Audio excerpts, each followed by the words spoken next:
woni wo control saa de gosi emere bia ebekwa akwa se beta frache yebema break no teacher ni jawo se wo akọ ne fa saa bre ni mu kodi dwuma se fata se udie na se we nyina koso saa de a ene ya dance die kase ka chi onipa se yemfa bre eni agoro emere mu no obi ko ye dwuma ye hweso this e sign contract de mano because ye betwira ma wo se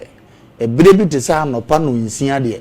na wo ye dwuma mu ha na wapon ebi awia no nan senti ne se wo na abeka news di prepare ho ka we are your story kakra na china watima kofie saa mbere no na ebe top pressure ama onipa watimi aka kire no se ma elite ntie wo se mekọ ba bia meko saa mbere we ni timi mu onipa ka kire ne kunu se de adure de mitimi nya aduane ma me boss bu befu efiri se ye de mere bi ato ne so we di adance here how mere ye so powerful onipa betima hunu oba ne natena eye mere bi no mbehye so omde be ware saa bro ma hye no masetrem se enso ye ndi omoda so te bada wade ne ma so saa bra no nso beduru na oma ho bo anso ya bo se pressure aba won so but bra no nye nipa na enso no the pressure amount se wanya abo ne din no nko ade o so de ne ye adwuma so emre a very powerful thing and precious thing in man life as a wo dodge saa mre no a abrabobbo eye dene de ma okra onipa bia wa hunu saa mre ne ye no odi hia wate asefo asasi so pese udi yi a wo so mre mu a mfani ni agro ne hunu bre bia no ene na de yo ndi awurade asem kan wose wosu wo ne bre otwa wo ne bre sede wo ne bre odua wo ne bre edi wakan aka awo wo ne bre sanso na sebeta frache oguo enso ewo ne bre edi adanse esa abrabo a ye bo na setem no bibia wo bre happen odi obi bre ko yi obi bre nyeye enti na bre bi wo aso onipa wo a yeso wa pre ne ho akọwo ebre bi nso duru no onipa wo ya ne yesre ne so ya ebonyini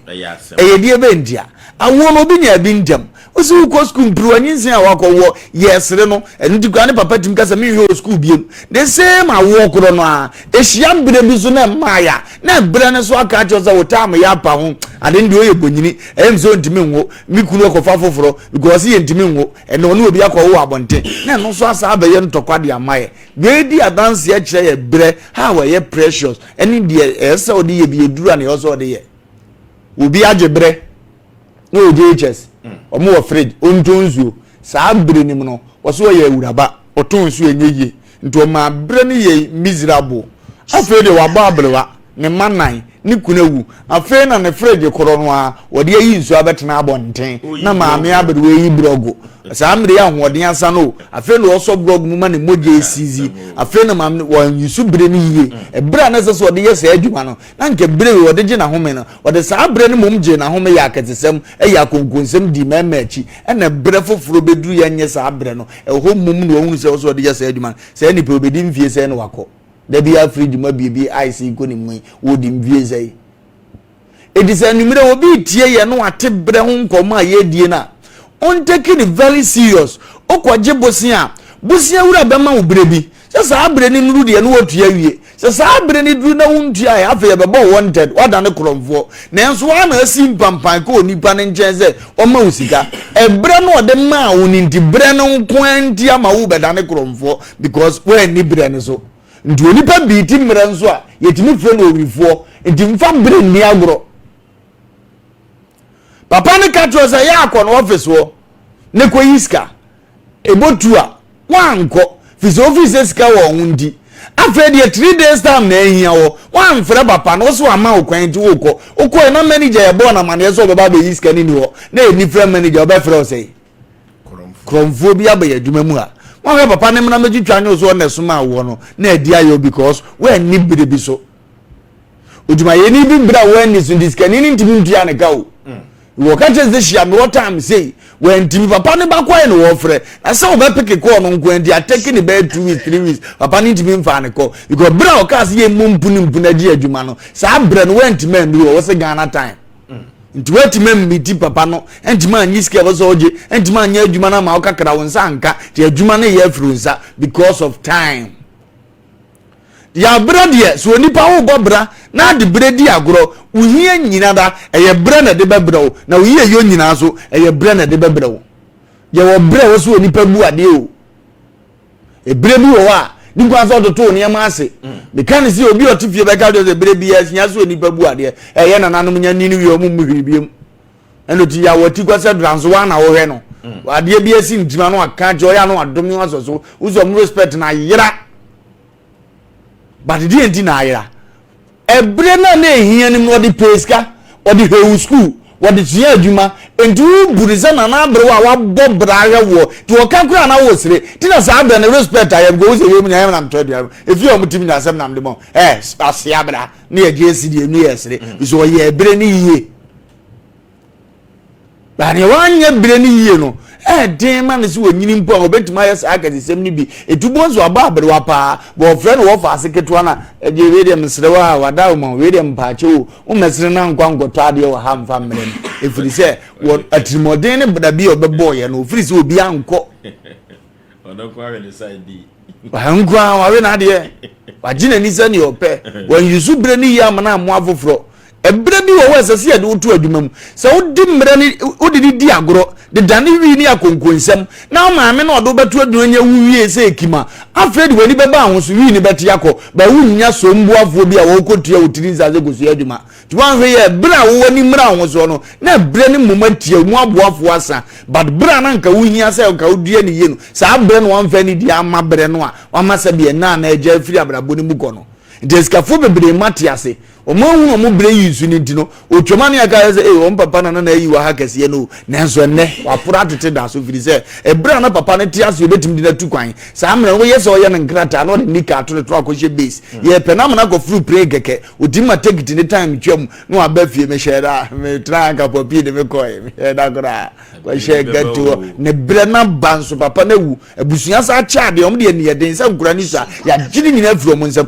onimpa sa na ne papa wo bi nanso nka wasem because ne wo fa bi so de ne be yi agade ni nyina ene waye mo bo ne obedi kura ho de afi no ta obi ka ho di mate nanso papa na ne ba no nkense odi mate e me nchinkafo mpo be di mate da papa na build ya to nanso wa hunu ne bre yusu ndino e bra na papa no be so de adwuma hye ne zaza manager na nko oni ho mpo obi antima ma ba hu da mu no sa na no ne nam no de ya kasesem wa ni so no opie onam kanye dia monde so na boys di na chi because de nsa akobɔ ne papa zikam no no mo de we nsa we nam tine papa ne ko ye no papa ni nua na ehe chira de so onima adwuma nim untimi nkwasa banko ji mfiru papa keto a wonji no oni adwuma yesese no onam masa ye trans ne ye kan se ya emfa bre ni aguro asetena mu ye tuwe ye ni miro ya ye ba na me ba ye adwuma yi mu obi so ye nsemtweni hours o use ye 4 hours per a day wa fra we se ye madwuma eduoni adwuma fufuro bia ka ho ene mre na aka no wo se ni nyina ya obi de ne hours ye de ye adwuma yi se ye ba numere yi na ya pon bi 2 hours pe no ya fra ne se Lumba ya de me TV and radio presenter so madwuma ni enwe se fra no pa no me free me ofie e de na metima ye de aka we ho na daachi bi me ho funu ne yi media daachi bi ngodi ngwase asem ne pam a daachi bi adwuma ne kaso ntimi ne me nya biem go ze mi tufu a gofo ntie biem a ana ofa na no ye nti onye adwuma no a onye mobo wo de 2 hours ne be friends am ne ye sem training no otifie sansam training we be tu ani be no ni 10 million dan account asem beto no a on tambia 5 million kura ni kan obi support no na woni because eno nko ani na dwuma eno akatu ya lolo 45 ntade a wo hye obewie da bia na asa nti wie ne be beto da bi ama wo manya school papa yi bi akọ e beto da bi wa abrabom ama waka se mesi me fie e beto tubo se nipa ne di nyina ma hu se twa wo fo bebiro manyina o mabraba ye miserable adane o monsanwe because or the time nyina che 2 hours na adwuma bi de ma no abra opontem okokwa obi ba no pa acha atan no apon no akoda se me yensamtwe ne me prepare for chena abranga tan ne ko no obepia fa ba bi de nsa so bibi fufuro mu a obenya bibi kakra de ato no ho no asai sa amere ni nyina no ato na ta de kama o de lens play na de chia wasari abetrem adan a o ye adwuma 2 hours okwa abrochie so obeye 2 hours ne sa abe 4 ada na wodi antiase ye kire so o ye ne sa na osika bedoso na ha de o ye age adwuma ba ko na to mu nti no umpe bibi fufuro mfa wonsanka obi wa MCRO obeba no pa na bebotu ni apon no obi foforo nso ba okotu ni na wa bere okoda nti wo zeda bia ni sika nso no 2 o'clock na dia na wo kredi ayem se bikotu a wo de kmenya na bi kure betima spend to 4 no na afi menye ma home because meso ya homache na nka watima ye uba ubetima ye wo ubetima to omprage ne bi 2 to 4 to 5 wo no adwuma abetimi dia abo amana ma sika ato ho no ubo hunu se afi de wo ye adwuma no ba bibi ma wo income tu wo adwuma no mu a pressure ni so abufuo ma wo so atobe bia ya abufuo bebre ye mra ye ni so ne comedy yo asem ye kanya asem bia but comedy ni sika ni ne ho no ene ne brenti no adane na asem pote ene ye kan asem bi dia kire badwemba se e wa abrabbo mu no na mfa mre eni agoro ne bre bi beba ye be dama na afo no ye utimi da pro sa mre ne beba wo be da no afamu apro eno ne ye ka so oda sani awu no di se utimi da pro dia ene ye nei no mentum na pisa na bible kura ga se empe na no ani ya hyehyɛ mre ne ye hutam bia ne ade ye ya mifrase ye te mre nkoma ode aba ne yase asesini so reda kro mtimi ya adwuma be sesi ansa na mabeduru a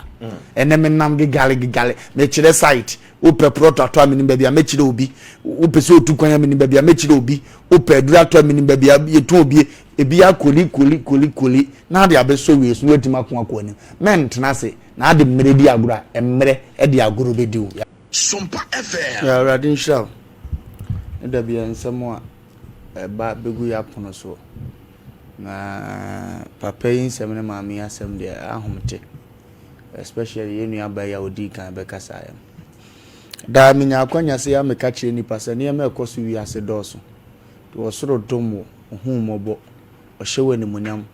na abrabom sika ni mumpo na ukura asumdue bi tese ne ene yetete ye ya ye hoto ye ya na wahwe de ho ase da se fata de amatwedi amba ofri se nyenkofuo bi komu no omusika nyanyina achi omadwuma nka ye omode nyina achi no mo kan ne omwom de akire wo a asafutu se maba ne enim ne ye kam mere ne ne ma etimisie ene ebire bi aye obi o kasa sisi abe 5 years o huna ne jeda da bia da wo se mere na nkofo de kwa aduma no wo se di chinipa ayalewe keke otu esi ayale ne nya firi ne so na nka na aduma egugura ngobe onim se ngo ka kodi pa o baabi na nka onya ne obedie na enso etene so ba obi kura aduma ne eti aduma mu ya nto ade one day pe no o kasa akide nyame anase nipa eben no a asese betafrache asumdie no ane kokko ya nto ade no ene no na enam ndi ebesere nuan ma ya na wo fie ma ntem o mutie yese otu ani hwebi no mu de yese ya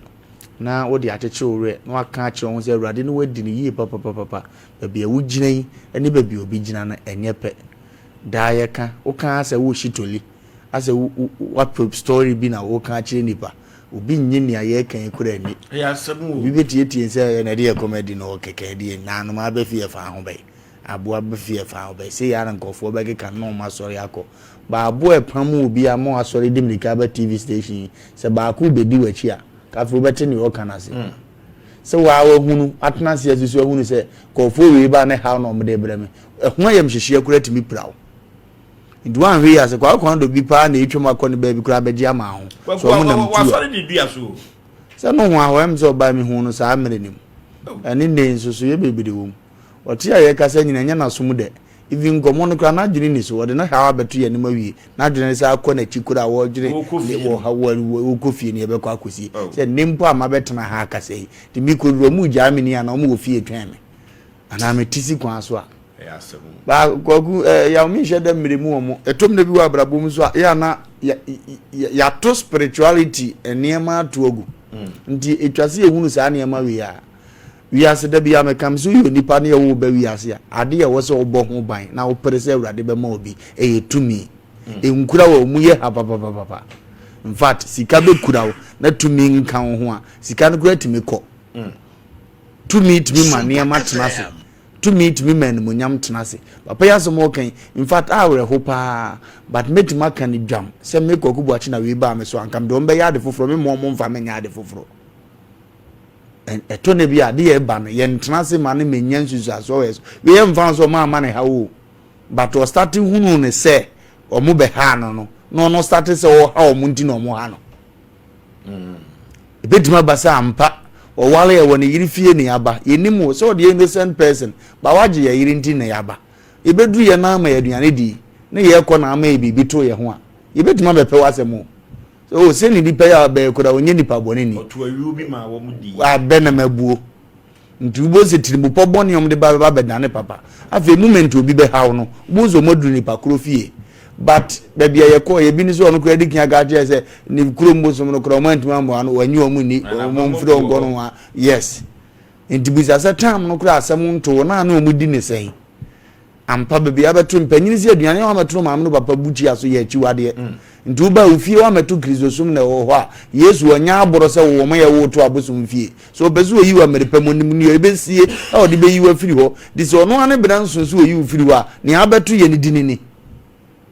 wenum ne ne wan kitikiti ye nim ya tese obi ka bi se abosomsom ye ngwase asem entimi so mapie firi fie dia maka bi meko na wo kan bi a wuja ho akọ nkra be na wudi ye ya asem wonim ne edu ya wo ho ndi ne man kitikiti ya antiase a da bi ebe firi fie ne aso ha wo de nam na nso nki ehunu na kwan a ki ebe je omo ho akọ na nso omo ne ye nya problem bia na nki afa ye nipa ne ye di so ne ye kọ edi ya ya kasi edi akiri a breni nti komo wom but yenimzo abehia nyame difo no de bibia beto yi afiwe no de nyame be kasa because prophet Joseph Mensah wa wani tua bibia be kama de amana mo no so ti ombeko mu mfiri ha nde oso mko bi o mfiri bae okay